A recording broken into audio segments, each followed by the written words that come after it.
de l'Église, pas toujours, mais la plupart du temps, quand il s'agit de personnalités particulièrement exemplaires dans l'histoire du salut, donc on célèbre le jour de leur conception, le jour de leur naissance, le jour de leur mission. Et c'est vrai pour beaucoup de saints, pour la Mère de Dieu et pour le Christ lui-même, effectivement, puisque du Christ, comme vous savez, on célèbre la conception le 25 mars, on célèbre la naissance le 25 décembre, etc. Donc là, ça fait partie un peu de la vie de la communauté biblique et chrétienne qui est la nôtre dans une famille. Je pense que c'est comme ça chez vous. Quand il y a des anniversaires, on fait des anniversaires, on invite tout le monde, les voisins, ça. Parce que en fait, on se réjouit que Dieu ait bien voulu faire cadeau au monde de quelqu'un de particulier, soit quelqu'un de notre famille. On se réjouit quand même que cette personne soit arrivée parmi nous, ou même des gens qu'on connaît moins bien, mais dont on considère qu'ils apportent au monde quelque chose de unique. Hein. Et c'est pour ça que, par exemple, aujourd'hui, si on fait donc en quelque sorte, oui, c'est comme ça qu'on l'appelle l'anniversaire de la Mère de Dieu, c'est-à-dire la fête de sa naissance parmi les hommes. En fait, c'est pour remercier Dieu d'avoir donné au monde une personne pareille. Oui. Il y a dans l'histoire du monde beaucoup de gens extraordinaires, des génies, des gens inspirés, des Moïse, des grands artistes, Einstein, Mozart, je ne sais pas qui, des gens tout à fait extraordinaires comme ça. Mais la Mère de Dieu fait partie, si vous voulez, des êtres tout à fait de haut de gamme, en quelque sorte, de l'humanité, par sa capacité extraordinaire de comprendre la parole de Dieu, son génie absolument de mettre la parole de Dieu en pratique, comme le dit l'Évangile. Heureux ceux qui font la volonté du Père, etc. La Mère de Dieu représente un être absolument génial, en quelque sorte, au sein de l'histoire des hommes, par sa capacité donc à faire la volonté de Dieu et à mettre en pratique et à en être féconde, à la porter dans ses entrailles, en être enceinte. C'est extraordinaire, la capacité d'être enceinte de la parole de Dieu pendant le temps qu'il faut et de mettre cette parole de Dieu au monde. Donc ça, c'est quelque chose qui est tout à fait étonnant. Et c'est innombrable, les aspects du génie de la Mère de Dieu. Son autre capacité extraordinaire, c'est la capacité à rendre grâce à Dieu. Il y a très peu de gens sur Terre, même parmi les saints, même parmi les gens de la Bible, les gens de l'Évangile, très peu de personnes qui soient conscients des merveilles que Dieu accomplit dans le monde. C'est un des vrais problèmes de la communauté chrétienne. Encore aujourd'hui, par exemple, rencontrer beaucoup de chrétiens qui n'ont aucune conscience de ça, qui pensent que Dieu est absent du monde, etc. Extraordinaire. Extraordinaire, vous voyez. Aucune conscience de la présence de Dieu dans leur vie, aucune conscience de la présence de Dieu dans l'Église, aucune conscience de la présence de Dieu dans le monde. C'est étonnant. Alors, la Mère de Dieu fait partie de ces êtres rares, en fait, un peu les surdoués de l'humanité, qui ont cette conscience-là, qui sont réjouis toute leur vie de la présence de Dieu dans le monde. Une conscience extraordinaire. C'est très juif, quand même. Dans la Bible, beaucoup de gens, quand même, avaient ces sentiments-là. C'est très, très fort chez elle. Et c'est pour ça que c'est un être qui, malgré les difficultés très importantes de sa vie, parce que c'est jamais facile pour une maman de voir son fils traîner comme un chien, humilié, battu, crucifié. C'est assez effrayant. Et malgré tout cela, on voit que la Mère de Dieu, constamment, avait cette conscience qu'à travers même les épreuves qu'elle rencontrait, que rencontre l'humanité, que rencontrait son Fils et son Dieu, à travers même ces épreuves-là, la présence de Dieu était absolument indiscutable. Donc vous voyez, il y a beaucoup d'autres, bien sûr, aspects à développer, mais ça explique aussi pourquoi dans l'Église, la place de la Mère de Dieu est si importante.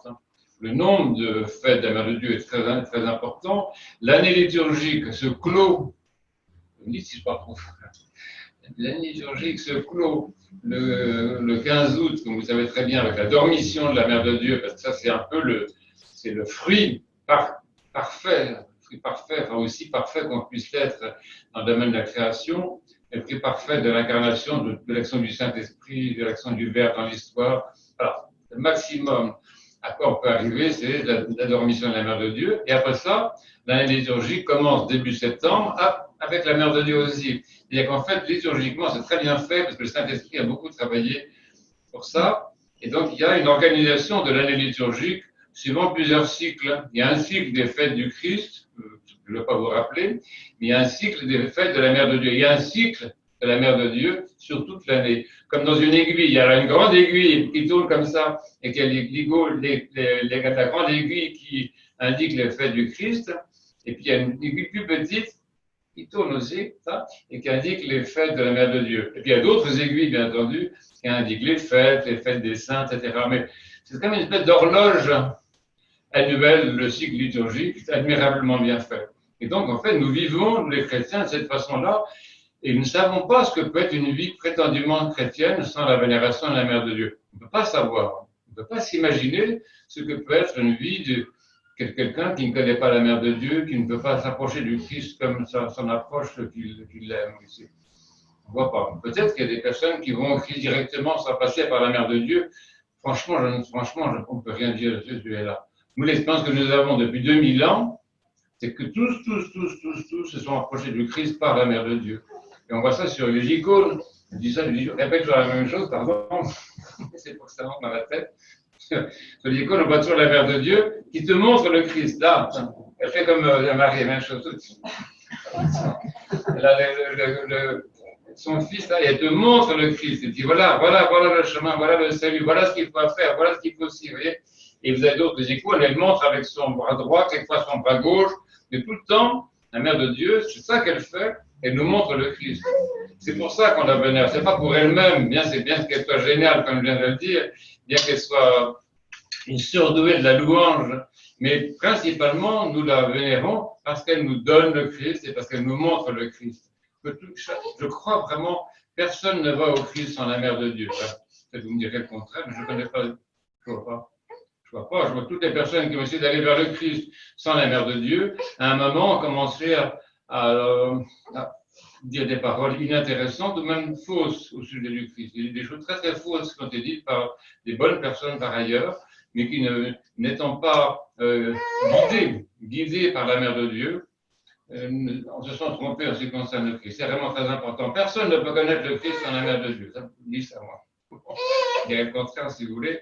Alors, donc ça c'est très très important, et c'est pour ça aussi que toutes les personnes qui portent de manière ou d'une autre le nom de Marie, Maria ou Marie quelque chose, c'est leur fête aujourd'hui, c'est leur fête chaque fois qu'il y a une fête de la Mère de Dieu. Donc pensez à ça, fêter les fêtes des personnes.